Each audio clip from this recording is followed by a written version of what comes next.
A millionaire CEO asked his son to choose a mother from among the high society women, but the boy surprised him by choosing the housekeeper. Before we dive into the story, leave a comment telling us where you're watching from. And at the end, don't forget to rate this story from 0 to 10. Enjoy the story. For years, William Whitmore had heard the same phrase from his father. A CEO needs stability, a prestigious wife, a family image. But William always resisted. He knew Jorge wasn't talking about love. He was talking about appearances, reputation, headlines. The Whitmore empire demanded a perfect front, but William wasn't willing to put his own son's happiness on display for the press. Then one day, William had a crazy idea: invite beautiful, sophisticated, single women. All of them had flirted with him at some point, and Jorge, his father, would certainly approve of them as ideal wives. As the guests toasted, William watched everything with a sharp eye. Nothing went unnoticed. He had one thing on his mind: who would genuinely be kind to his son? While William scanned the scene like a casting director, Noah was putting on his own show. He was wearing a superhero cape made from a tablecloth and running through the garden, yelling, "Emergency! A melting ice cream needs rescuing." He jumped on decorative pillows, climbed chairs, and spied on the guests through toy binoculars, while the socialites tried to keep their balance and their dignity in high heels. "Hi, Noah, would you like to have an elegant mother like me?" A blonde woman asked, smiling as wide as she could. "I'd like to have a rocket that shoots marshmallows," he replied and dashed off. Another one approached him with a shiny gift. "I brought you a vegan cooking kit. Does that taste like broccoli mixed with punishment?" Later, he burst into the room riding an inflatable robot he'd dragged in from the garden, shouting, "This robot is now my battle horse." "Sir," a security guard yelled, "everything's under control. I'm a trained commander." Noah shouted back. One socialite tried to pat his head and ended up with whipped cream on her dress. Oops, surprise attack. Whipped cream leak. William did his best to keep a straight face. On the outside, he raised his champagne glass. On the inside, he was fighting back laughter. But he kept watching, and none of those women showed any empathy. There were only faces of shock, disgust, or judgment. No one seemed to understand that Noah was just Noah. A whirlwind of creativity and chaos. At the back of the house, near the outdoor buffet kitchen, Eliza was trying to save a rebellious pot. "Don't explode, don't explode. Oh great, now you're bubbling like lava," she whispered to the red berry sauce. It was her third event of the day. She was exhausted. As a contract worker, she did everything. Arrived early, left late, set up tables, made mini burgers, entertained kids, and still managed to smile at demanding clients. And the rent? Due in 2 days. So when she heard a noise behind her, she assumed it was another waiter with an impossible request. But no, it was a blond boy with bright eyes and 2 plastic spoons hanging from his ears. "Hi? Are you a lost little guest?" "I'm Noah. Do you have pancakes?" She raised an eyebrow. "Not on the party menu, but I can make some. Pancakes are my secret specialty." "With syrup? Like that one over there trying to escape the pot?" "With anything you want, but only if you promise not to tell the chef I burned half the strawberries." "Deal, and I'll take whipped cream in honor of the Queen of Planet Pancake." 10 minutes later, Noah was eating pancakes while sitting on a fruit crate like a king on his veggie throne. "These are officially the best pancakes in the universe," he declared. "And I've had pancakes made with corn chips once. My nanny grabbed the wrong bag." Eliza laughed. "Well, I know how to cook, and I only yell when the rent is due." "You're different from the other ladies at the party. You don't smell like a perfume store. You listened to me and gave me a napkin and a pancake. I vaguely remember your name is Noah, not Pancake Inspector." "I prefer General Noah. She called me that." Eliza laughed again, shaking her head. The boy was impossible and completely charming. Later, as the sun started to set, the socialites were fixing their hair, hiding cake stains, and some had already left, defeated by a boy they described as too wild. William pulled Noah aside. "So, champ, did you like the party?" "There was magic. There was chocolate. One lady called me the CEO's sweetie and tried to bite me. I ran." William held back a laugh. "Can I ask you an important question? If it's about brushing my teeth, I did, but only the top ones." "It's about something else. Of all the women who came today, which one would you like to be your future mom?" Noah opened his mouth, closed it, thought for a moment, snapped his fingers like a cartoon detective, and then he shouted, pointing toward the kitchen tent. Her! She'll be my new mom. Silence fell over the place. She smells nice, makes pancakes with whipped cream and strawberries, and gave me the title of general. Every head turned. Eliza stood there, frozen, holding a spatula in one hand and with whipped cream in her hair. She looked like she had just been dropped into a scene from a telenovela. I'm just the cook. I want her as my mom, Dad, Noah insisted. The pancake lady. William froze. Eliza blinked. A socialite dropped her glass. Another choked on a mini spinach quiche. And in that silent moment, something very serious was about to happen. The silence lasted exactly 3 seconds. Then chaos erupted.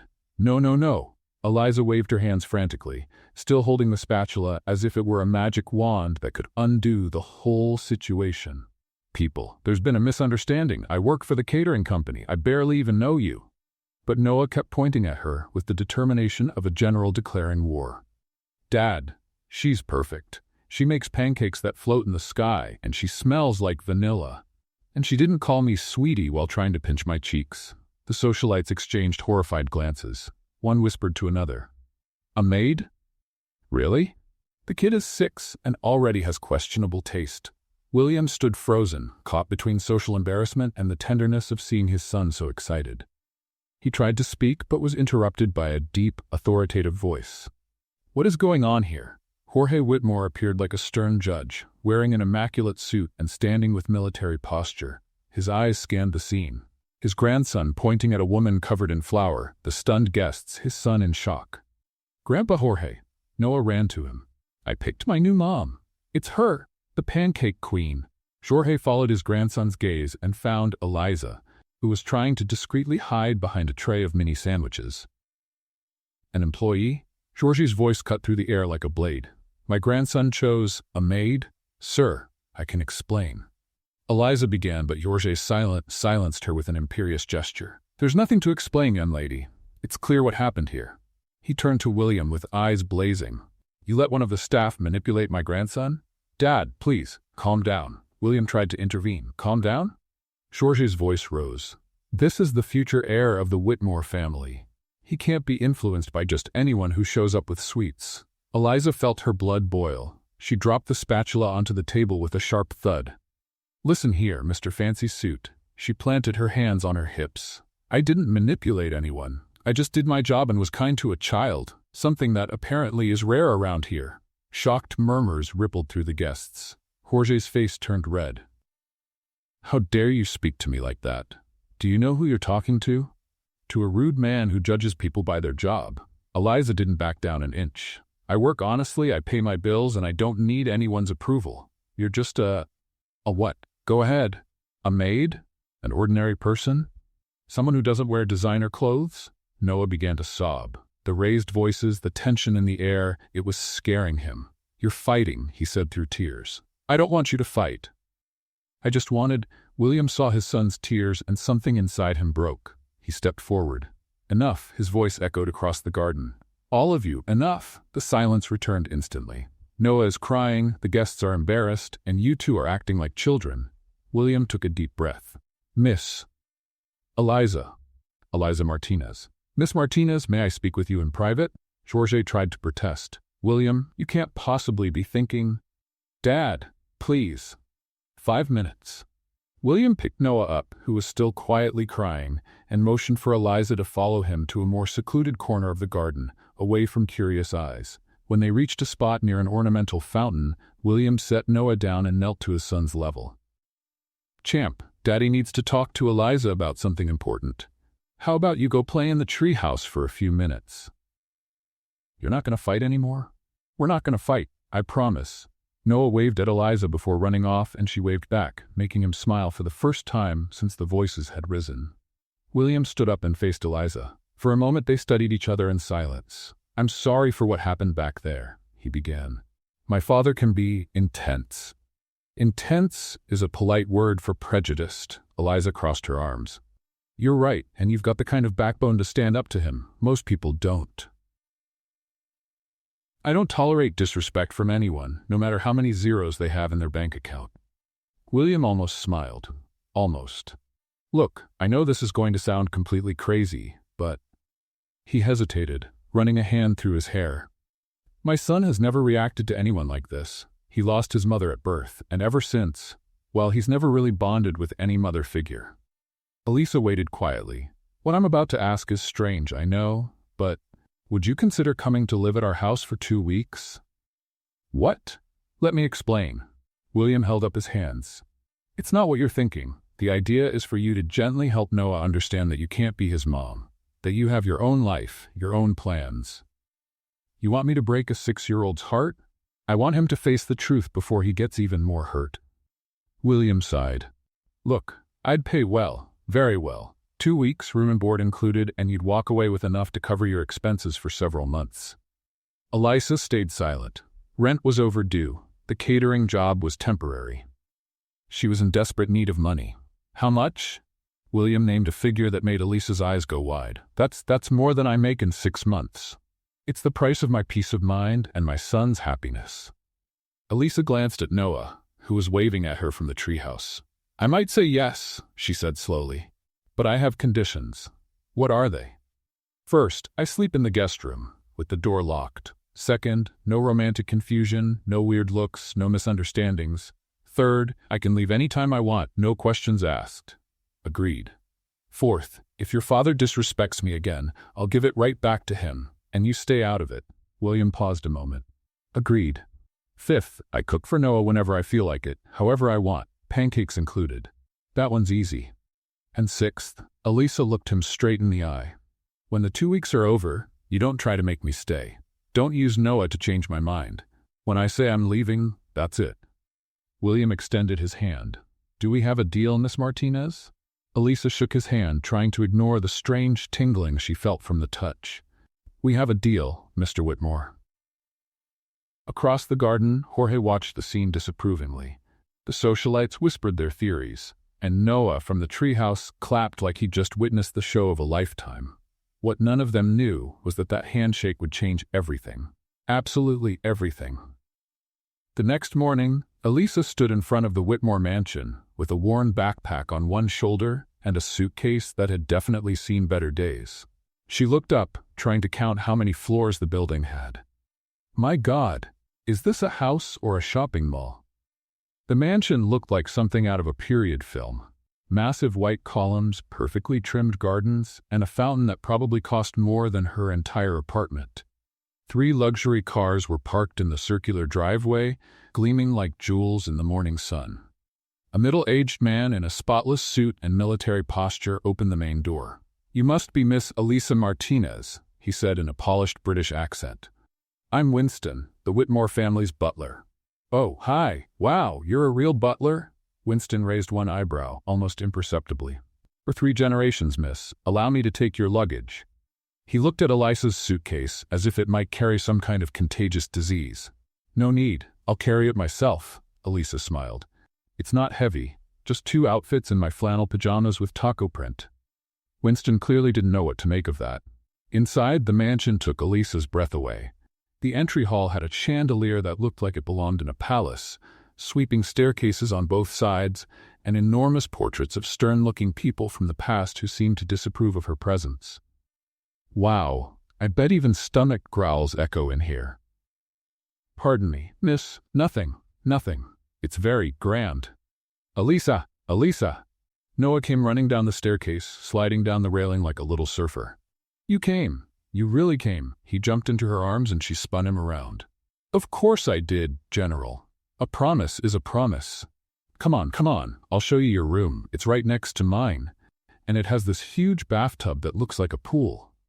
Noah tugged her by the hand, leading her up the stairs. Winston followed at a respectful distance, carrying the suitcase as if it weighed a ton. The guest room was bigger than Elisa's entire apartment.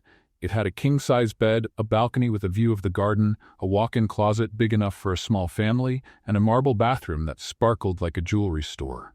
This place is ridiculously huge, Elisa muttered. It even has a remote for the curtains. Noah demonstrated, opening and closing them dramatically. And the bathtub has jets, like a spa.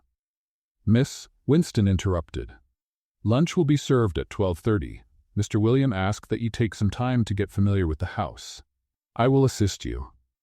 Once Winston left, Elisa flopped down on the massive bed. Noah, this is bigger than a soccer field. How do you not get lost? Oh, I get lost all the time. One time I spent 2 hours looking for the kitchen and ended up in Grandpa Georges' wine cellar. He was not happy. Elisa laughed. How about giving me a tour? I'm officially a lost explorer. The tour was a hilarious disaster. Noah took her through hallways that felt like mazes, pointing out rooms with specific names. Formal living room, informal living room, main library, secondary library, formal dining room, family dining room. You have 2 libraries? 3, actually. The third one is in Dad's office, but it's boring, just business books and numbers. After half an hour, Elisa was completely lost. Okay, little guide, where's the kitchen again? This way? Noah pointed down a hallway identical to the other 20 they'd already passed. 10 minutes later, Elisa found herself alone, because Noah had run off chasing a cat that had appeared out of nowhere. She tried to find her way back to her room, but all the hallways looked the same. All right, smart house, where's the kitchen? She asked aloud. To her surprise, a computerized female voice responded, I didn't understand your command. Please repeat. Elisa jumped. What was that? Who spoke? I'm the house's virtual assistant. How may I help you? Can you take me to the kitchen? Follow the lights on the floor. Blue lights lit up on the floor, creating a path. Elisa followed them, amazed. This is straight out of a sci-fi movie. The kitchen was a culinary dream. Huge central island, professional stove, 2 giant refrigerators, and appliances that looked like they came from a spaceship. Elisa walked up to one of the fridges, looking for the handle. How do I open this? She ran her hand over the smooth surface. Suddenly, the fridge spoke. Access denied, user not recognized. What do you mean not recognized? I'm a person. Please register your fingerprint on the panel. What panel? I just want a glass of water. She started pressing random buttons. The fridge began flashing red lights and sounding an alarm.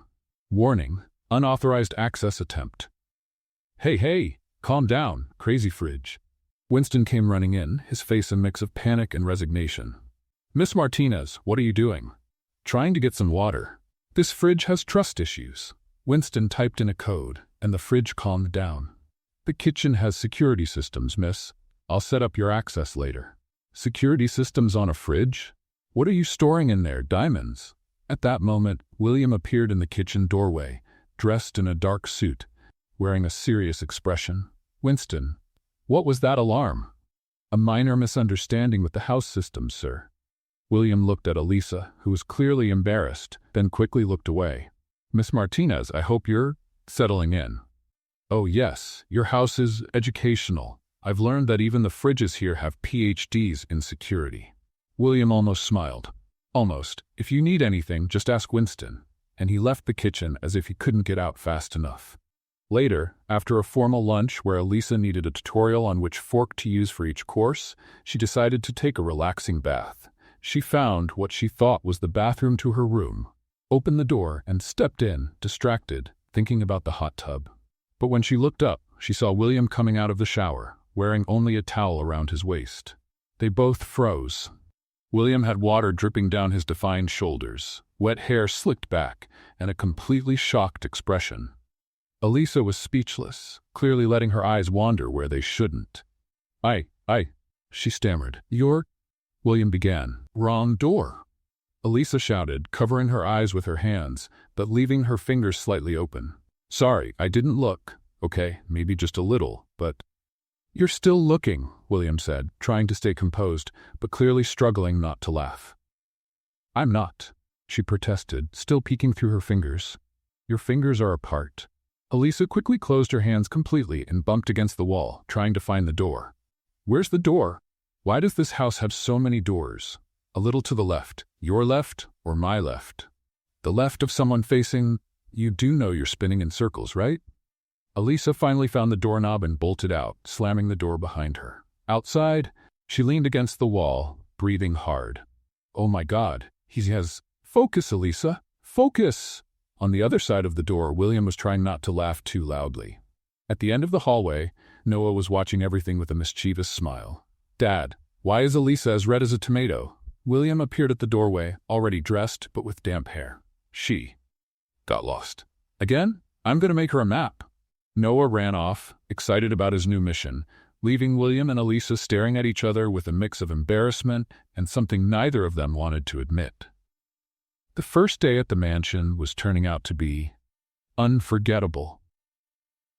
In the days that followed, Elisa completely changed the Whitmore mansion's routine into something the family had never experienced before: genuine fun. It all started that first morning, when Noah showed up at her room at 7 a.m., still in pajamas and with his hair sticking up in every direction. "Elisa, time for magic pancakes." "General Noah, it's 7 a.m. Even the birds are still sleeping." "The birds are lazy. I already brushed my teeth, washed my face, and fed my fish. Now I need pancakes to have superhero energy." Elisa laughed and got up. In the kitchen, she taught Noah how to make pancakes, but not in the usual way. She had a special technique: tossing the batter into the air and catching it in the pan. "Is that even possible?" Noah asked, fascinated.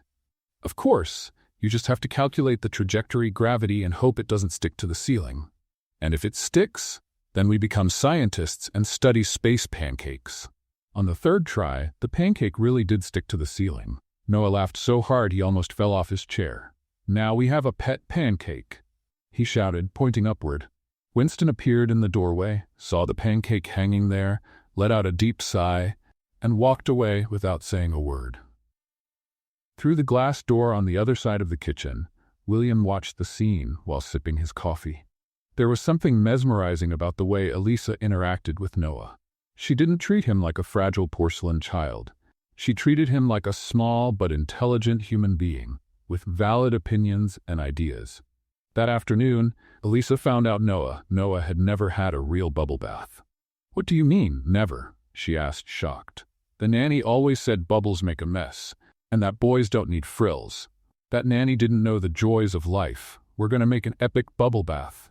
She filled Noah's tub with warm water and poured in so much soap that the bubbles rose to the edge. Noah stepped in and stared in amazement. "It looks like a cloud," he said, blowing foam into the air. "And look," Elisa grabbed a straw. "You can make giant bubbles." They spent an hour building foam castles, soap boats, and Noah even learned to make a fake beard with bubbles, imitating Grandpa Georges. William passed by the hallway and heard the laughter coming from the bathroom. He stopped to listen. It had been a long time since he'd heard his son laugh like that. Free, spontaneous, genuinely happy. At dinner, Elisa invented the funny voices game. Everyone had to tell how their day went while imitating a different character. Noah chose to be a robot. William resisted at first, but ended up doing a cowboy impression, and even Winston, while serving the table, threw in a few pirate-accented comments. Jorge, who arrived in the middle of the game, stood at the dining room door, watching a family he barely recognized. His serious son was doing cartoon voices. His grandson was beaming. And a maid had turned a formal dinner into a comedy show. He left without saying a word, but with a thoughtful expression. That night, after Noah was asleep, Elisa stood on her balcony, looking out at the illuminated garden. The air was fresh, and she felt strangely at peace in a place that had seemed so foreign just a few days earlier. "Can't sleep?" She turned and saw William at the balcony door, holding 2 cups of tea. "Oh, hi." "No, I'm still getting used to all this quiet. In my apartment, there's always traffic noise, neighbors arguing, dogs barking. Must feel strange to be here." "It's different. Not necessarily bad, just different." William walked over and handed her one of the mugs. They stood in silence for a few minutes, looking out at the city lights in the distance. "Can I ask you something?" William said at last. "Sure." "Why are you so natural with Noah? Most people get intimidated or they try too hard to impress him, but you just act like yourself." Elisa thought for a moment. "I guess it's because I remember what it felt like to be a kid and not be taken seriously. My parents died when I was little, and I was raised by aunts who always talked about me like I wasn't even in the room. Elisa is so stubborn. Elisa is messy. Like I was some kind of difficult object, not a real person with feelings. I'm sorry. No need. It made me stronger, and it taught me that kids need to be heard, not just tolerated." William watched her in profile. There was something about the way she spoke, and honesty he rarely encountered in his world of business and appearances. "What about you?" Elisa asked. "What's it like being a single father?" William let out a sigh. "Terrifying. Every day I wonder if I'm doing anything right. If he'll grow up happy, or if he'll need therapy because of the choices I've made. He loves you so much. That much is clear. But is that enough? Sometimes I look at him and see the mother he never got to meet, and I feel guilty that I can't be both things for him." Elisa turned to face him. "You don't have to be both. You just need to be the best father you can be. And from what I see, you already are." They looked at each other for a moment, and something passed between them, a connection neither of them had expected. William cleared his throat. "Actually, I wanted to talk to you about extending our agreement." "What do you mean? Instead of 2 weeks, what about 3 months?" Elisa looked surprised. 3 months? Noah's never been this happy, and I think you're good for him. Of course, it would be the same arrangement. No romantic involvement, no complications, just a temporary caregiver. Elisa hesitated. 3 months in that house, with that man, growing closer to that boy. "I don't know, William. 3 months is a long time, and the longer I stay, the harder it'll be on Noah when I leave." What if it didn't have to be temporary? The question slipped out before William could stop himself. They looked at each other, both caught off guard by the vulnerability of the moment. "Sorry," William backed away. I mean, the agreement is clear. No complications." But Elisa had already seen something in his eyes. Something that made her heart beat a little faster. 3 months, she said finally. "Same agreement, same rules." "Same agreement," William agreed. They shook hands again, but this time the handshake lasted just a little longer than necessary.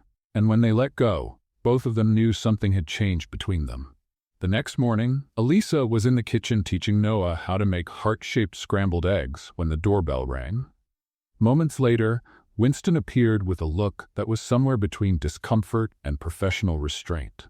"Mr. William, Miss Veronica Sterling is at the door. She insists on speaking with you." William, who was sitting at the breakfast table reading the paper, immediately tensed up. "Veronica, what does she want?" She said it's urgent and personal. Elisa noticed the shift in the atmosphere. Noah stopped stirring the eggs and looked at his father with curiosity. "Who's Veronica, Daddy?" "She's an old friend," William said, clearly uncomfortable. "Winston, just tell her I—" But before he could finish, the sound of high heels echoed through the front hallway. A stunning woman appeared in the kitchen doorway, as if she were making the grand entrance of a queen.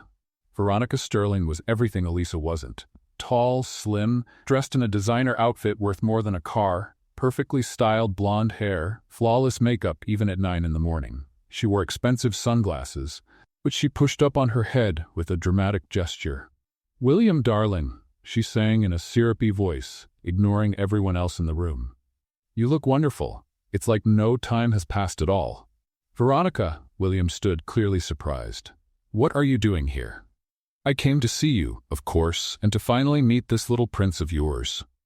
She turned to Noah with a smile that looked painted on.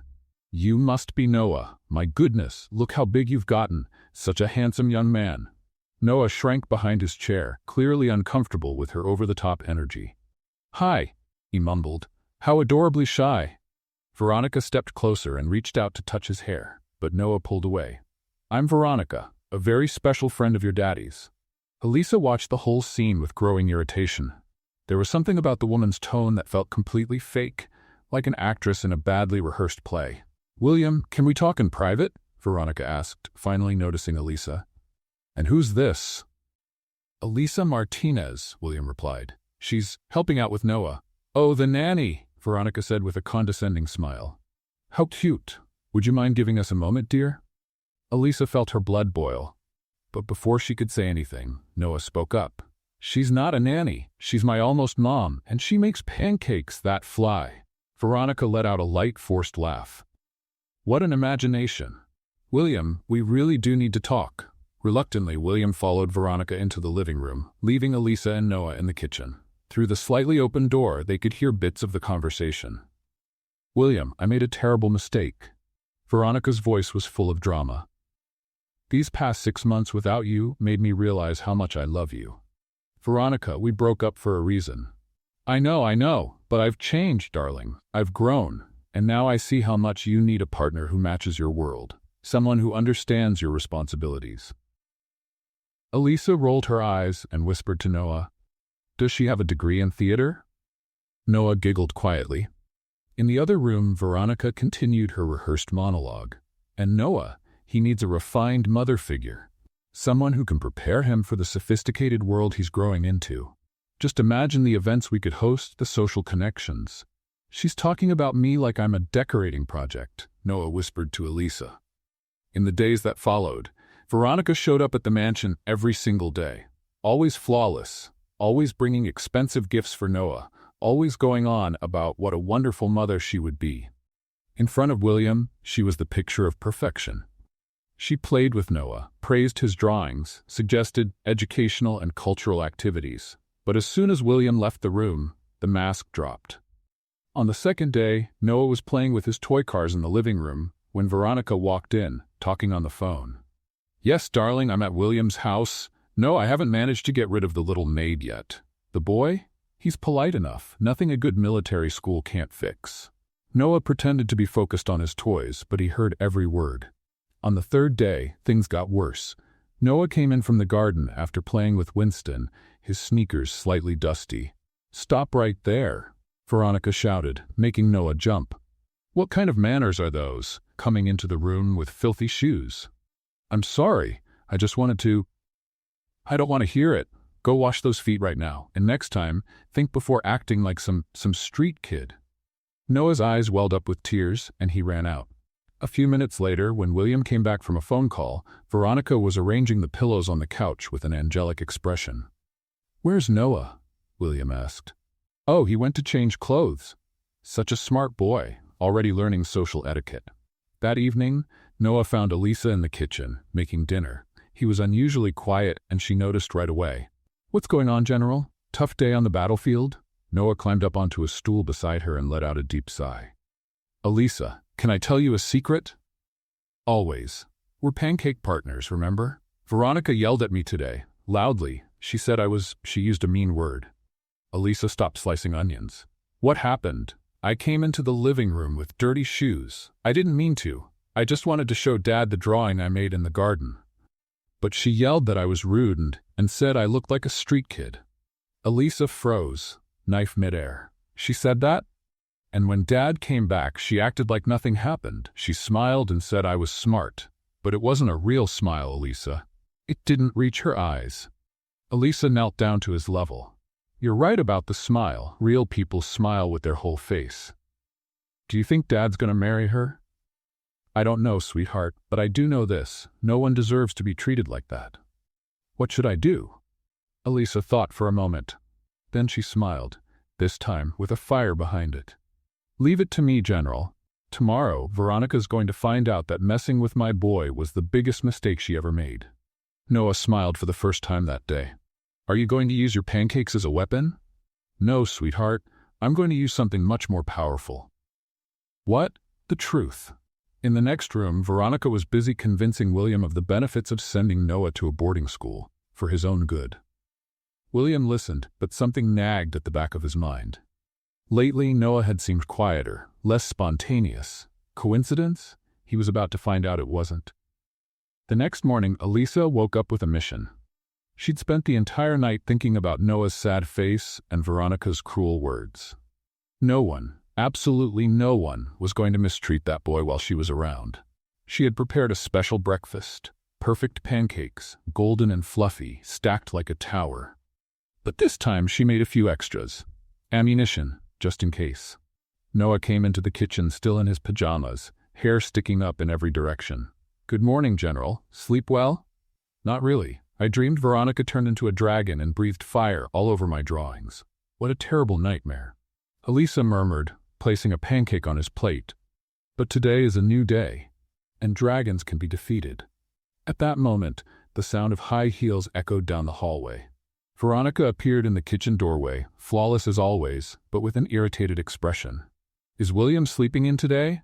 she asked, ignoring Noah completely. "He's getting ready," Elisa replied, keeping her eyes on the skillet. Good. I want to talk to him about enrolling Noah in the Chester Military Academy. It's an excellent school for difficult cases. Noah dropped his fork onto his plate. Difficult cases? Elisa slowly turned toward her. Children who need discipline, structure, proper education, Veronica said, adjusting her hair, away from inappropriate influences. What kind of influences? People who teach children to be messy, disrespectful, eating with their hands. I eat with a fork, Noah protested. Be quiet when adults are talking. Veronica snapped. That was the last straw. Elisa turned off the stove, faced Veronica fully, and crossed her arms. Listen here, evil Barbie. This boy is 6 years old. 6. He's creative, smart, kind, and he doesn't need your approval to exist. How dare you speak to me like that? I graduated from Harvard. And I graduated from the University of Real Life, where they teach you that children deserve respect. You're just a temporary employee. You have no right to comment on his education. And you're just a desperate ex-girlfriend trying to snag a rich husband. Veronica's face turned red with rage. At least I have class. I don't walk around barefoot in the house, I don't cook like a peasant, and I don't teach children to be wild. I'd rather be a peasant with a heart than a socialite without a soul. You're nothing but a what? Go ahead, say it. An intruder, an opportunist trying to seduce William for his money. Elisa's anger boiled over. She grabbed a pancake from the stack, aimed, and threw it straight at Veronica's face. Splat! The pancake stuck perfectly to Veronica's flawlessly made-up forehead, slid down her face, and landed on her designer dress. Absolute silence. Noah's eyes went wide, his mouth dropped open, and then he burst out laughing. Veronica screamed like a banshee. Oh, my face! My dress! You threw food at me! Technically, it was an artisanal pancake, Elisa said, trying to keep her composure. William! William! Come here right now! Her screams echoed through the entire mansion. William came running into the kitchen, still adjusting his tie, followed by Winston, who looked as if he had seen a ghost. What's going on here? William asked, out of breath. Then he saw it. Veronica with pancake batter on her face, Elisa holding another pancake like a weapon, and Noah trying to hide behind the kitchen counter.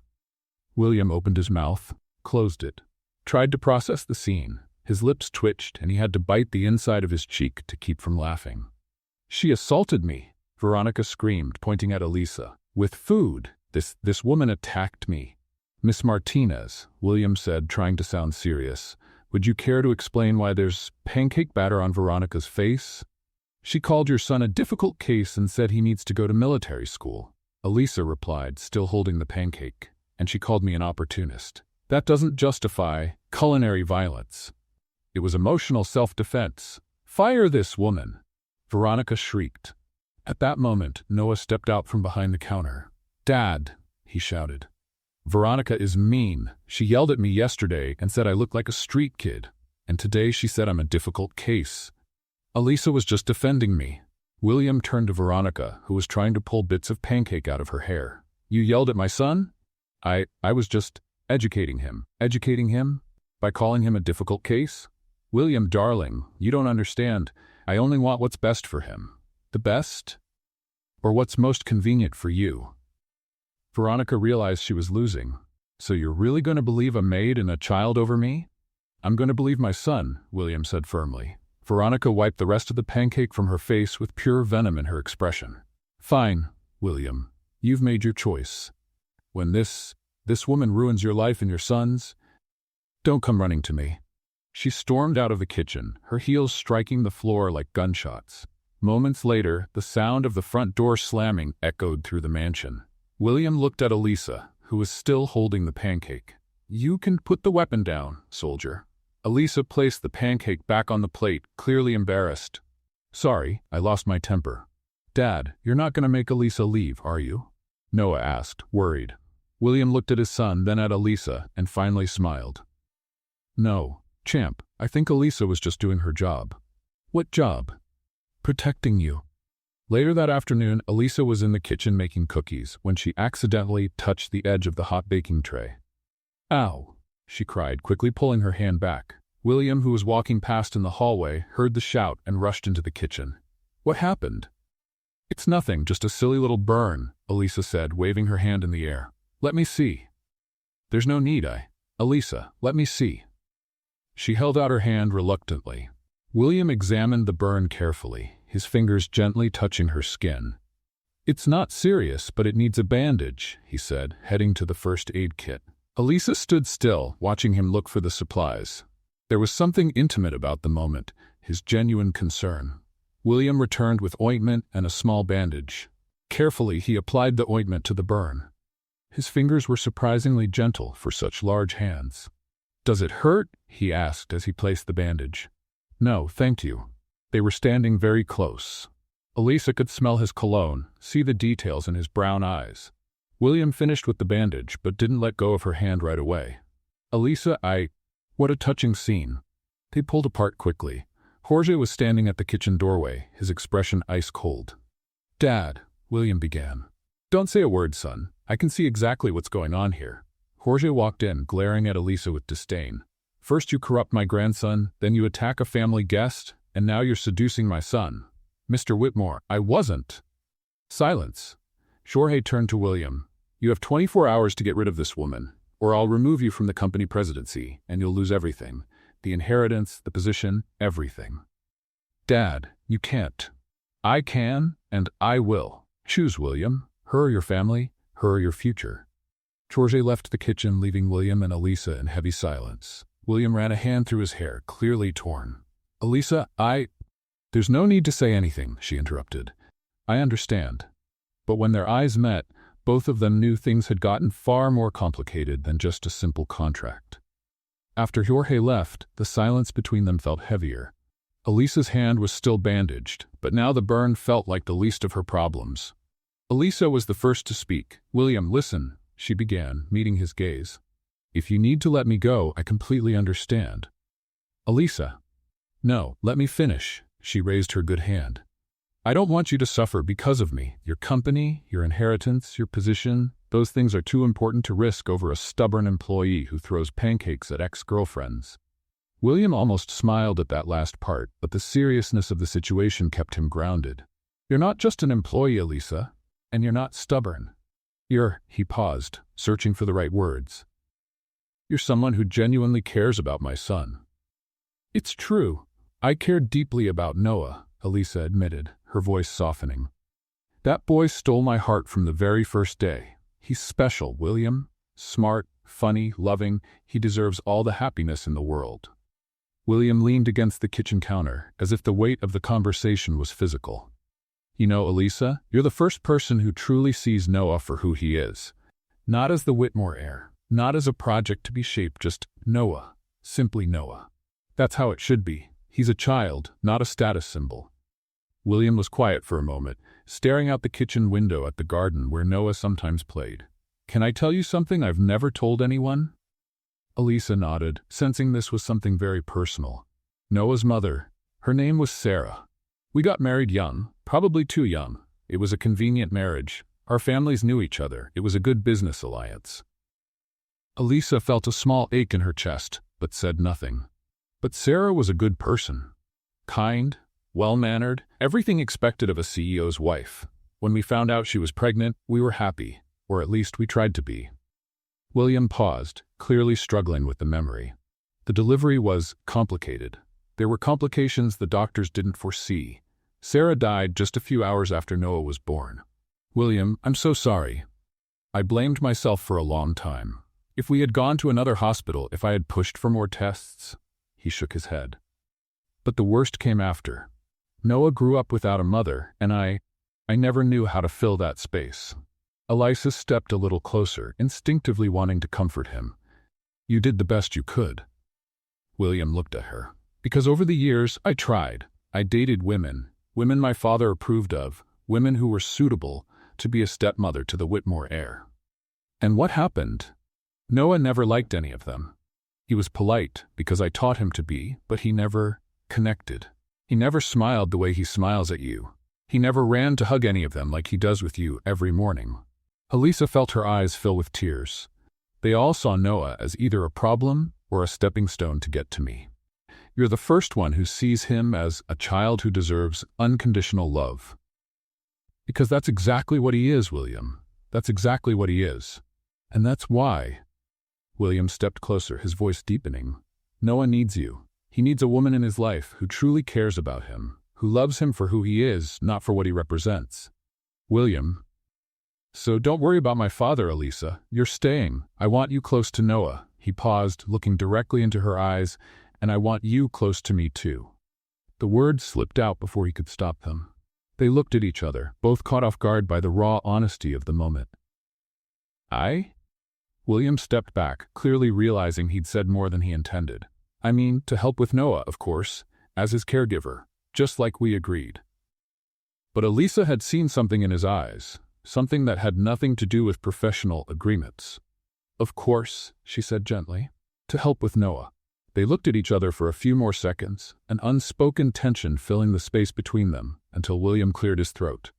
Well, I need to make a few calls. Business matters. And I need to finish these cookies before they burn. William left the kitchen, but paused at the door. Elisa? Yes. Thank you for everything you've done for Noah, and for just being you. That night, William had trouble falling asleep. And when he finally did, his dreams were full of images of Elisa, laughing with Noah, singing in the kitchen, flipping pancakes onto the ceiling, gently tending to the burn on his hand just as he'd once tended to hers. In the dream, they were in the mansion's garden, but it felt warmer somehow. More like a home. Noah was running between them, laughing joyfully, and Elisa wore a simple white dress, laughing as she chased after him. William walked toward them, and when Elisa turned to look at him, her eyes shone with something he'd long ago stopped looking for. Love. Real love. William woke up smiling, something he hadn't done in years. For a moment, he stayed in bed, trying to hold on to the dream before it faded away. A soft knock on the door brought him back to reality. Dad? Can I come in? Of course, champ. Noah stepped into the room still in his pajamas, his hair messy from sleep. He jumped onto the bed next to his dad. You were smiling in your sleep? Noah said. Did you have a good dream? William sat up and pulled his son closer. Maybe. Why aren't you sleeping? I was thinking, Noah said with the seriousness of someone much older.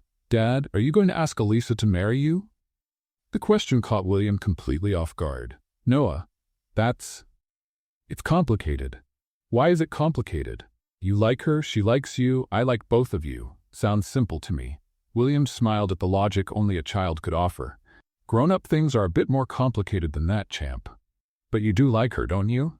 William looked at his son, those big, hopeful eyes, and realized he couldn't lie. Yes, Noah, I like Elisa very much. Noah grinned like he'd just won the lottery. Then marry her. That way she can be my real mom. If only it were that simple, William thought, hugging his son tighter.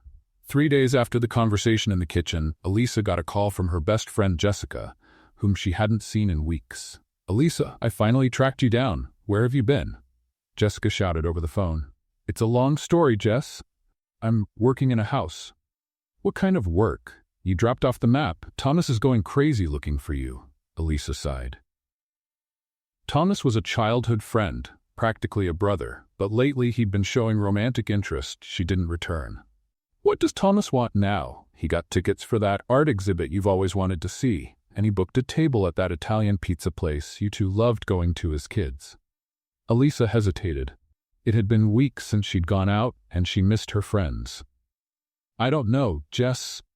Come on, Elisa. It's just an afternoon. Thomas is excited to see you, and so am I. I'll meet you at the pizzeria at 6. After plenty of insisting, Elisa agreed. She asked William if she could go out, and he just nodded absent-mindedly, buried in work papers. Of course, you have complete freedom, he said without looking up. That afternoon, Elisa met Jessica and Thomas at Mama Lucia, a cozy pizza place downtown. Thomas greeted her with a hug that lingered a little too long, and Jessica bombarded her with questions about her mysterious job. Seriously, Elisa, you're different, Jessica observed. More radiant. This job is doing you good. It's just a temporary job taking care of a child, Elisa replied, trying not to go into details. Must be a pretty special child, Thomas said with a smile. You've always been great with kids. Remember when we used to watch your little cousin? They spent the afternoon reminiscing about childhood stories, laughing over old mischief, and Thomas never missed a chance to touch Elisa's arm or make affectionate comments about their past. What they didn't know was that William had decided to leave the office early to have dinner with Noah. When he stopped at a red light, he glanced out the window and froze. Elisa was sitting at a table in the pizzeria, laughing loudly with a dark-haired man who was leaning very close to her. He was holding her hand across the table, and she wasn't pulling away. William felt something hot and unfamiliar rise in his chest. Jealousy. Pure, irrational jealousy. The light turned green, but he stayed still for a few seconds, watching the scene until honking from behind forced him to drive on. The whole way home, he couldn't get the image out of his head. Who was that man? Why hadn't Elisa mentioned she had a date? And why did he care so much? When he got home, he found Noah in the garden playing with Winston. "Dad, you're home early. Where's Elisa?" "She went out," William replied curtly. "Went out? Where?" "I don't know, Noah. She doesn't have to tell me everything she does." Noah frowned, picking up on the strange tone in his father's voice. During dinner, William was clearly irritated.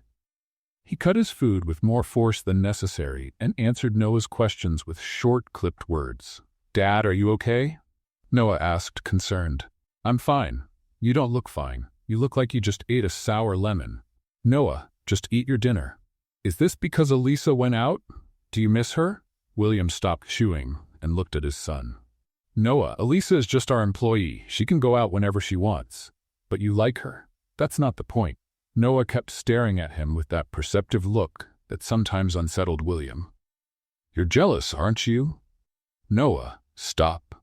My friend at school says when adults get jealous, they act grumpy, like you're acting now." William sighed, realizing there was no hiding anything from his son. Elisa got home around 9, still smiling from the pleasant evening with her friends. She found William in the library, pretending to read a report. "Hi," she said from the doorway. "How was dinner with Noah?"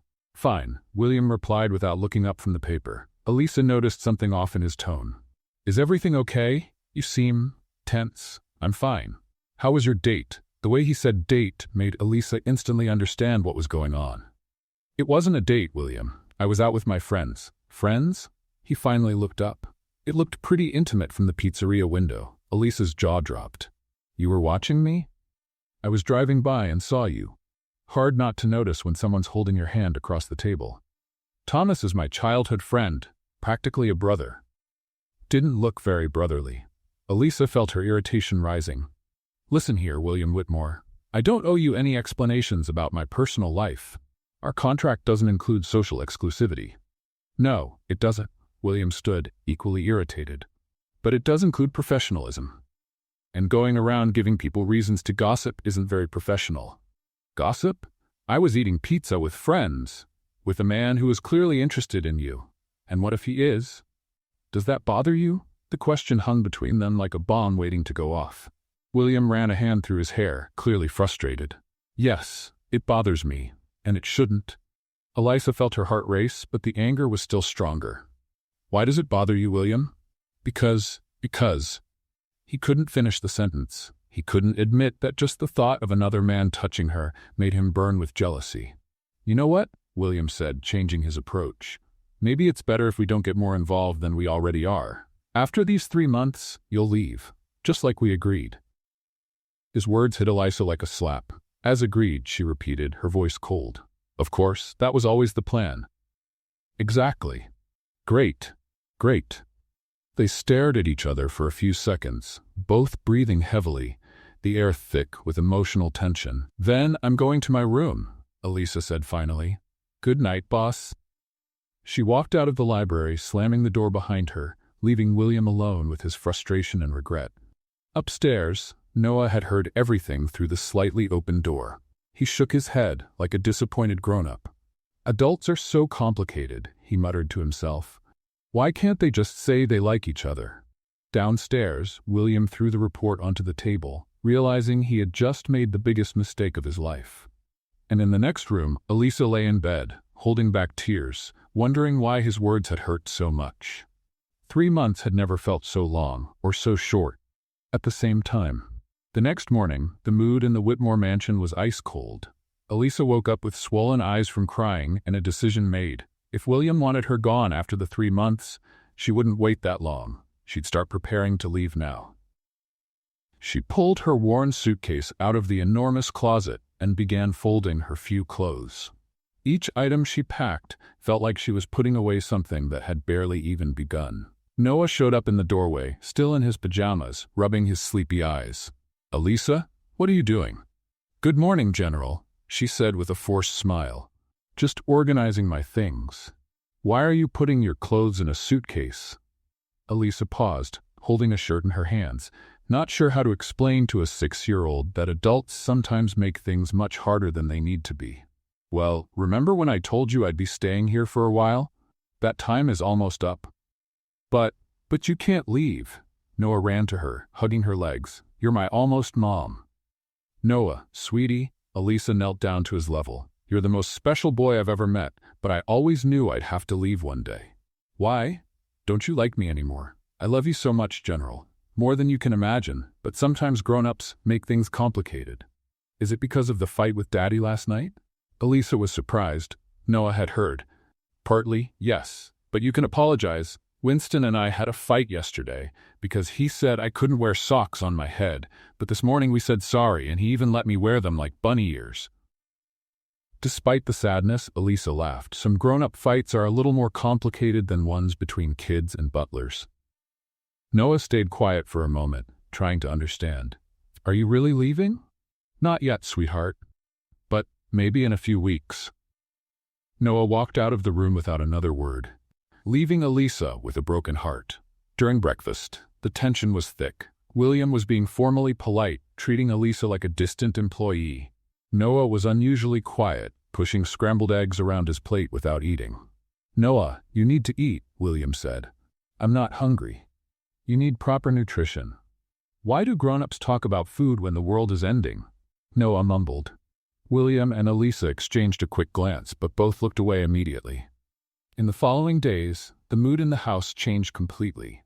The noisy playtime stopped. The laughter in the kitchen disappeared. Noah wandered around like a sad little ghost, and Elisa tried to keep things normal, but it was clear she was forcing the smiles. William buried himself in work, leaving early and coming back late. When he was home, he avoided being in the same room as Elisa. Winston watched all of this with growing concern. The house had gone back to the cold silence of before, and he didn't like it one bit. On the 4th day after the fight, Winston knocked on the door of William's office. "Sir, there's someone at the door asking for Miss Martinez." "Who is it?" "The young man named Thomas. Says it's urgent." William felt that familiar sting of jealousy but tried to act indifferent. "Tell Elisa to go see him." "Actually, sir, he specifically asked to speak with you first." Intrigued and annoyed, William walked to the front door. Thomas was there, visibly worried.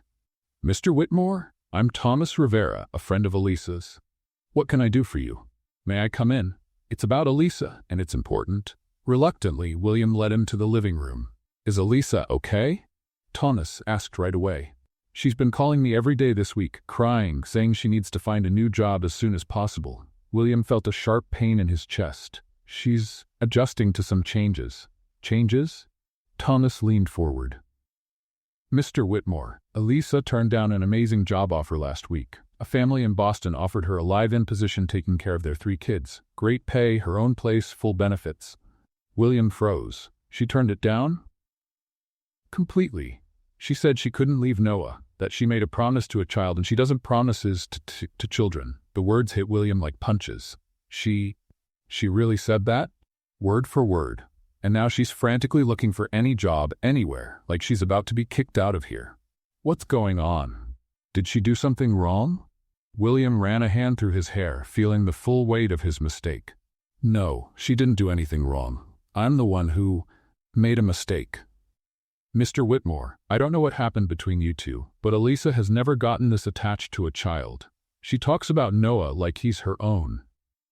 And for the first time since I've known her, she was truly happy at work." Thomas stood. "She's been my best friend since we were 8. I can tell when she's pretending to be okay. And I can tell when she's really in love." "In love?" "With this job, with this house, with you two." Thomas looked him straight in the eye. "Don't let her walk away, Mr. Whitmore. You'll both regret it." After Thomas left, William sat alone in the room, trying to process everything he'd just heard. Elisa had turned down a better job to stay with Noah. She was looking for work now because she thought he wanted her gone. He'd been a complete fool. William rushed up the stairs, determined to make things right, and found Winston standing outside Noah's room, looking panicked. "Sir, young Noah, he's not in his room." "What do you mean, he's not?" "I searched the whole house. I found this on his bed." Winston handed him a note written in Noah's messy handwriting. "Dad, if Mommy Elisa leaves, I'm going with her. She needs someone to take care of her too. I packed my superhero shirt and the leftover pancakes from breakfast. We'll be a family somewhere else. P.S. Winston can keep my goldfish. P.S. 2. Don't be mad at Mommy Elisa. It's my fault." General Noah William felt the world crash down around him. "Elisa," he yelled, running down the hall. She appeared instantly from her room. "What happened?" Noah ran away. William held out the note, his hands shaking. Elisa read it quickly, her face going pale. "Oh my God, Noah," she whispered. "He thinks I'm leaving him. Where could he have gone?" "I don't know." "Wait," she thought for a second. "The park. The one I took him to on the second day. He said it was the happiest place in the world. Let's go." William grabbed the car keys. As they ran to the car, Elisa kept blaming herself out loud. "I should have explained better. I should have talked to him. He's just a little boy." "Elisa," William stopped before getting in the car. "This isn't your fault. It's mine. I messed everything up." They looked at each other for a long moment, all anger and confusion forgotten in the urgency of finding Noah. "We'll find him," Elisa said firmly. "We will," William agreed, and for the first time in days, they were on the same side again. For Noah. William drove through the streets of Chicago like it was a high-speed chase. Elisa sat in the passenger seat, gripping Noah's note, eyes scanning every corner. "There! Turn right!" she shouted, pointing toward the entrance of Millennium Park. William slammed the brakes, and they jumped out of the car before it had even stopped moving. The park was busy, families enjoying the sunny afternoon, kids running, dogs barking, people having picnics. "Where do we start?" William asked, clearly panicked. "The playground." He loved the slides, Elisa said, already taking off. They searched every slide, every bench, every tree in the playground. Nothing. Elisa was about to lose hope when William shouted, "Elisa! Over there!" He pointed to a quieter area near the lake. There was Noah, sitting on a checkered blanket he'd clearly grabbed from the mansion's picnic storage. In front of him was a small makeshift table, an upside-down cardboard box, and on it, a row of pancakes wrapped in foil. There was a hand-painted sign nailed to a branch. "Special pancakes, $1 each, to help my mom." "Oh my goodness," Elisa murmured, torn between relief and the urge to laugh and cry at the same time. They walked over slowly. Noah was busy arranging his pancakes when an elderly woman stopped in front of his stand. "Hello, dear. Are you selling pancakes?" "Yes, ma'am," Noah replied with the seriousness of a seasoned businessman. "These are handmade pancakes made by the best cook in the world. $1 each, and the money is to help pay my mom's rent when she has to leave." The woman looked confused. "Your mom is leaving? She's going to be kicked out because she had an argument with my dad. But it's not her fault. Grown-ups are complicated. She was just defending my honor when a mean woman called me a difficult case." "Oh my goodness." The woman put a hand over her heart. "What a situation. How old are you, dear?" 6, but I have business experience. My grandpa talks about profit and investment at dinner all the time." At that moment, a middle-aged man joined the small crowd gathering around Noah. "Kid, do your parents know you're here?" "My dad is very busy being a CEO and getting mad at people who don't deserve it. But don't worry, sir. I'm very responsible. I brought water, snacks, and even a map of the park I drew myself." He proudly showed a crayon-covered piece of paper. "And if I can't sell all the pancakes today," Noah continued, "I'll be back tomorrow." Entrepreneurship requires persistence. William and Elisa exchanged a look, somewhere between amused and panicked. "Where did he get that word from?" William whispered. "Probably from you," Elisa replied, trying not to laugh. A teenage girl walked up to the stand. "Can I try a pancake?" "Of course, but I have to warn you, you'll want to buy them all after you taste one. My mom has magical powers in the kitchen." The girl took a bite, and her eyes widened. "Wow, this is delicious." "I know," Noah said modestly. "My mom taught me secret recipes she learned from culinary angels." "Culinary angels?" The girl laughed. "It's a long story. It involves pancakes stuck to the ceiling and talking refrigerators. More people began to gather, drawn in by the combination of delicious pancakes and the most adorable salesman they'd ever seen. A man bought 3 pancakes and handed Noah $5. "Keep the change, champ." "Thank you, sir. Every dollar counts to help my mom stay at home." A woman with 2 small children approached. "What a sweet story. How many pancakes do you have?" 13, but I can take reservations for tomorrow if they sell out. "My mom taught me how to manage inventory." William couldn't hold back anymore. He and Elisa walked up to Noah's business. "General Noah," Elisa said gently. Noah looked up, torn between relief and fear of being in trouble. "Mom, Elisa." "Dad, did you come to buy pancakes? They're only $1 each, but I'll give you a family discount." "Noah." William knelt down to his son's height. "You had us very worried."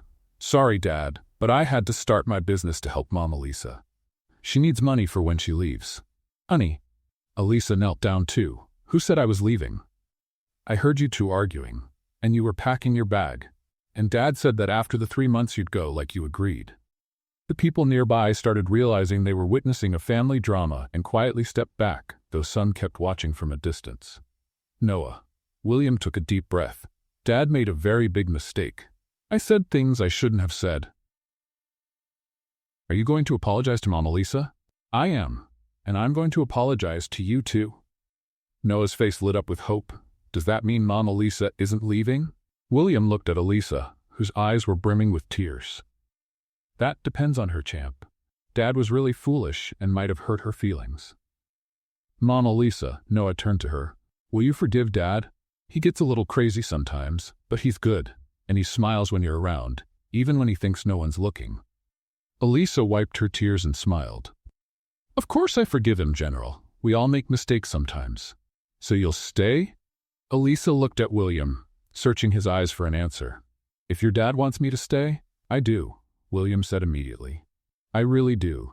Noah squealed with joy and threw himself into both their arms at once, knocking over the cardboard table and sending pancakes tumbling onto the blanket.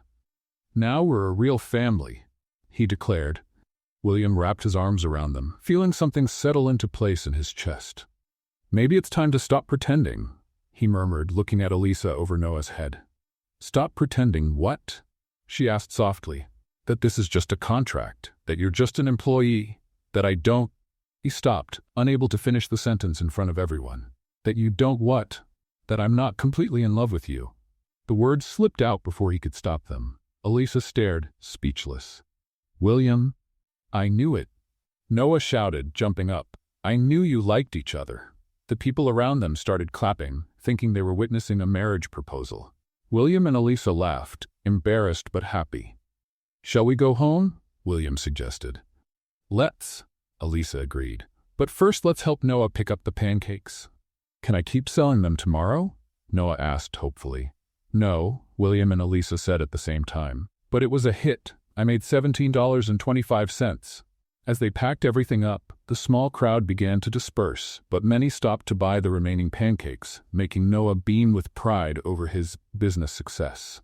On the way to the car, he asked, "Dad, now that you 2 officially like each other, can I have a baby brother?" William almost tripped over his own feet. "Noah, let's not rush things. I'd rather have a baby sister. I want to teach her how to make pancakes." Elisa laughed so hard she had to hold onto William's arm for support. And for the first time in weeks, the 3 of them looked exactly like what they were, a family. That evening, after the episode at the park, the energy in the Whitmore mansion felt completely different. Noah was glowing, chatting non-stop about his business success during dinner. And for the first time in weeks, William and Elisa could look at each other without awkwardness. "Dad, did you know pancakes can be a source of sustainable income?" Noah asked, cutting his broccoli with the seriousness of a financial advisor. "I didn't know that, champ. Where did you hear about sustainable income?" "I heard Grandpa Jorge on the phone talking about investments, so I decided to apply the concept to Elisa's pancakes." Elisa almost choked on her water. "Noah, I'm not officially your mom yet." "Just a technicality," Noah shrugged. "My heart already signed the papers." William and Elisa looked at each other and laughed. There was something magical about the way that boy made complicated things seem so simple. After Noah went to bed, William found Elisa in the kitchen, washing the dinner dishes. She was humming a soft tune he didn't recognize, but it had a sweet melody. "Winston doesn't like it when we do his work," William said, leaning on the counter. "I like doing the dishes. It relaxes me," Elisa replied, still scrubbing a plate. "And Winston already does plenty for us." "Elisa? About what I said at the park." She stopped washing and turned toward him, hands still covered in soap bubbles. "About being in love with me?" "Yes. Maybe it wasn't the best place for a confession, but—" "William, did you mean it?" He stepped closer, closing the distance between them. "I've never meant anything more in my life."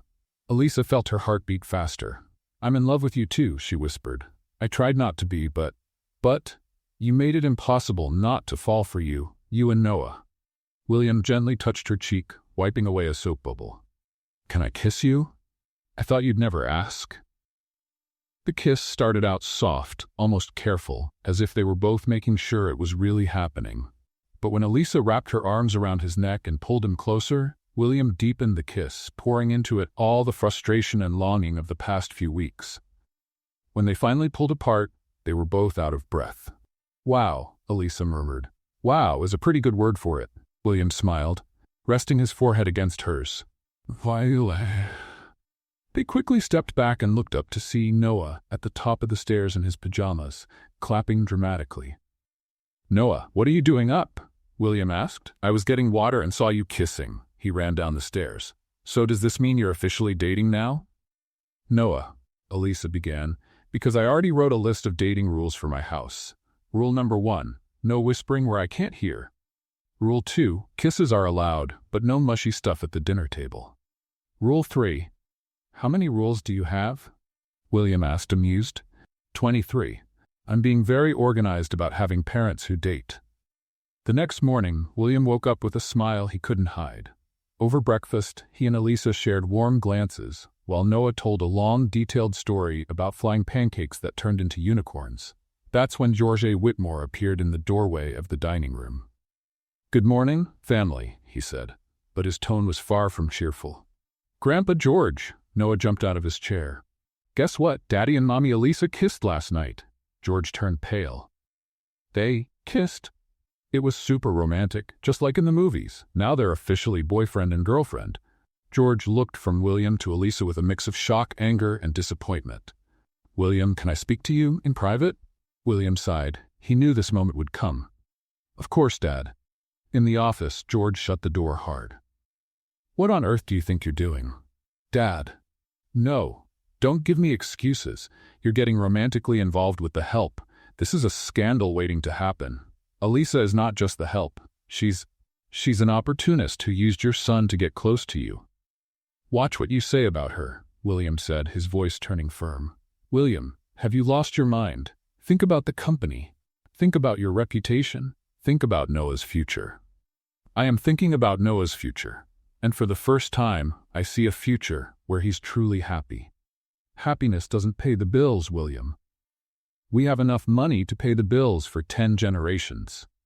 George stepped closer, pointing a finger at him. "If you marry that woman, I'll follow through on my promise. I'll remove you from the company. I'll cut off your inheritance. You'll be left with nothing." William was silent for a moment, letting the words settle. "All right," he said finally. "What do you mean, all right?" "If that's your decision, I accept it. I'll give up the inheritance, the company, everything."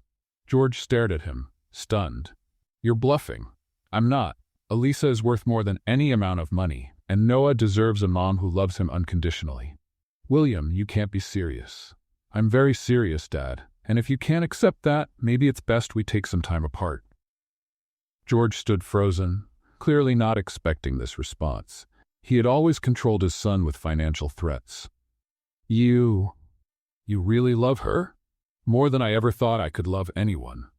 George sighed deeply and sat down in an armchair as if he'd aged 10 years in 10 minutes. 3 generations of Whitmores married for convenience. I thought you'd follow the tradition. Maybe it's time to start a new one built on real love." She really makes you happy?" "She makes me feel whole, Dad, for the first time in my life." George didn't say anything for a long time. Then he got up and walked out. A few days later, William made the biggest decision of his life. He had a plan, and he needed Noah's help to make it happen. On Saturday morning, he woke his son up early. "General Noah, I need your help on a special mission." "What kind of mission?" Noah asked, immediately curious. "I'm going to ask Mommy Elisa to marry me, and it has to be special." Noah jumped out of bed like he'd been struck by lightning. "Really? You're going to propose? With a ring and everything?" "With a ring and everything, but I want to do it her way, with pancakes." An hour later, William and Noah were in the kitchen, preparing the surprise. William made perfect pancakes while Noah worked on the special strawberry syrup. "Are you sure you can write the letters right?" William asked, nervous. "Dad, I'm basically a syrup artist. Trust me." When Elisa came down for breakfast, she found William and Noah standing side by side in the kitchen, grinning like a couple of troublemakers. "What are you two up to?" "Nothing much," William said, trying to sound casual. "We just made you some special pancakes." He placed the plate in front of her. The pancakes were perfectly stacked, and on top, written in crooked but readable letters with strawberry syrup, it said, "Will you marry me?" Elisa was speechless, looking from the plate to William, who was now kneeling beside the table with a small velvet box in his hand. "Elisa Martinez," he said, his voice slightly shaking, "will you marry me? And officially become Noah's mom?" "Say yes! Say yes!" Noah shouted, jumping up and down beside them. Elisa had tears in her eyes, laughing and crying at the same time. "Yes," she whispered. "Yes, I will." Noah burst into celebration. William slid the ring onto her finger, and Winston appeared in the kitchen doorway, smiling quietly. "Congratulations, future Whitmore family," he said. "I'll go prepare the champagne." "Winston," Noah ran to him. "Can you be my honorary grandpa at the wedding?" "It would be an honor, young sir." And in that moment, surrounded by pancakes, strawberry syrup, and so much love, everyone knew they had finally found exactly where they belonged. 3 months later, the Whitmore mansion was unrecognizable. Instead of its usual formal, cold decor, the garden was filled with colorful string lights, yellow and white balloons, and rustic wooden tables. The air smelled of homemade food and pure happiness. Elisa had insisted on planning her own wedding, and the result was a celebration that blended elegance with simplicity, sophistication with warmth, just like her. "Miss Elisa!" Winston appeared at her side, impeccable in his tuxedo. "The guests are arriving, and I can say everything is perfect." "Thank you, Winston. Are you sure the pancakes are staying warm?" "The pancake station is running flawlessly, and I must admit, having a personalized pancake table at the wedding was a brilliant idea." Elisa smiled. She had insisted on setting up a station where guests could make their own pancakes with a variety of toppings. After all, pancakes were a key part of their love story. In the guest room that had become her temporary home, Elisa was getting ready with the help of Jessica, her maid of honor. "I still can't believe my best friend is marrying a millionaire," Jessica said, adjusting Elisa's simple yet elegant veil, "and that this millionaire fell in love with you because of pancakes." "Life's strange like that," Elisa laughed, looking at herself in the mirror. The dress was simple but perfect, a vintage white lace gown she'd found in a thrift store and had tailored. "Jess, do you think I'm doing the right thing?" "Elisa Martinez, I've known you for 20 years. I've never seen you as happy as you've been these past few months." "Of course you're doing the right thing." On the other side of the mansion, William was in his room with Thomas, who had somehow ended up as his best man, something no one would have predicted. "Nervous?" Thomas asked, straightening William's tie. "Terrified," William admitted. "What if I'm not a good husband to her? What if I can't make her happy?" "William, did you see her smile when you proposed? That woman truly loves you. And more importantly, you've already been a family for months. Today is just making it official." At that moment, Noah came in wearing a tiny tuxedo and carrying a ring pillow. "Dad, I'm ready for my special mission," he announced, striking a superhero pose. "How are you feeling, General?" William asked, kneeling to his son's level. "Like today is the best day of my life. I'm going to have a real mom. And she promised we'll make pancakes every Sunday forever." In the garden, the guests were finding their seats. It was an unusual mix. Sharp-dressed business people sitting next to Elisa's humble friends, socialites sharing tables with employees from the old catering company where she had worked. Somehow, it worked perfectly. Jorge sat in the front row, watching everything with a thoughtful expression. Next to him, Winston held the place of honor as Noah's honorary grandpa. The music began. Not the traditional wedding march, but an acoustic version of At Last by Etta James, which Elisa had chosen because she said that's exactly how she felt, as if she had finally found her place in the world. Noah came out first, walking solemnly with the ring pillow. But halfway down the aisle, he couldn't resist breaking into a little dance, drawing laughter from the guests. "That's my son," William murmured, smiling. Then Elisa appeared, walking down the aisle alone. She had insisted she didn't need anyone to give her away, because she was giving herself by choice. She was radiant, smiling through tears of joy. When she reached the simple flower-covered pergola that served as the altar, William whispered, "You look beautiful. You don't look too bad yourself." She replied with a wink. The officiant, a pastor friend of Elisa's, began the ceremony with a warm smile. "We are here today to celebrate not just the union of William and Elisa, but the official formation of a family that, truth be told, has already existed for months." Noah waved to the guests from his place of honor. After the traditional vows, William asked to speak. "Elisa," he began, his voice thick with emotion, "6 months ago, I thought I knew what family meant.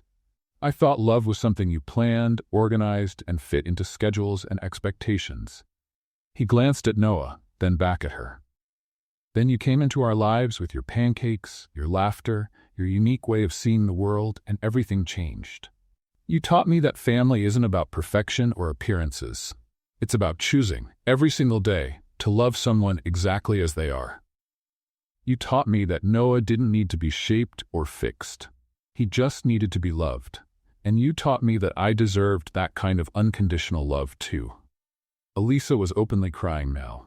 "I promised to love you on all your pancake on the ceiling days, through every argument with smart fridges, and in every moment when you protect our family like a lioness.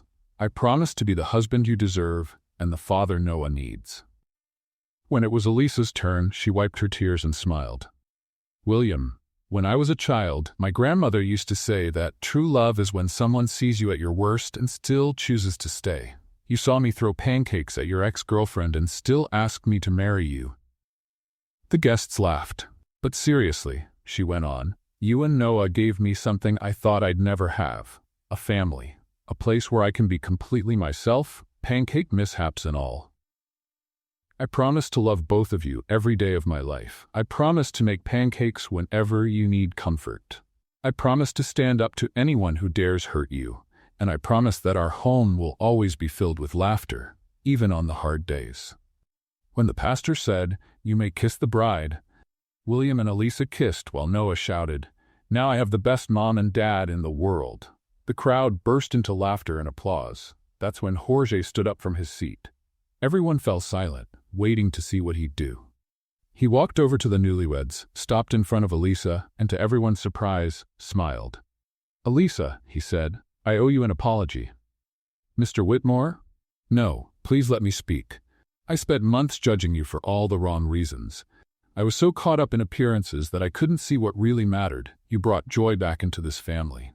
He looked at William and Noah, both beaming with happiness. "I haven't seen my son this happy in years. And my grandson, well, I've never seen him as whole as he is now." Jorge held out his hand to Elisa.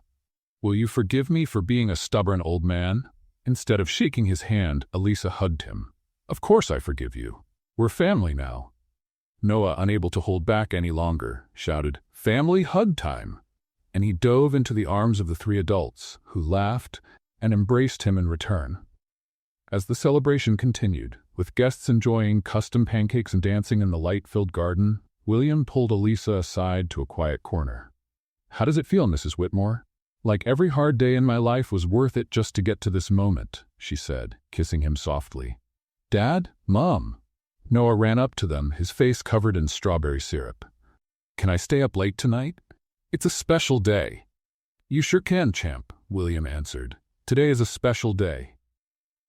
And as they watched their son run back to the party, William and Elisa knew they had found exactly what they'd been searching for, even if they hadn't known they were searching at all. A family. True love. And pancakes for life.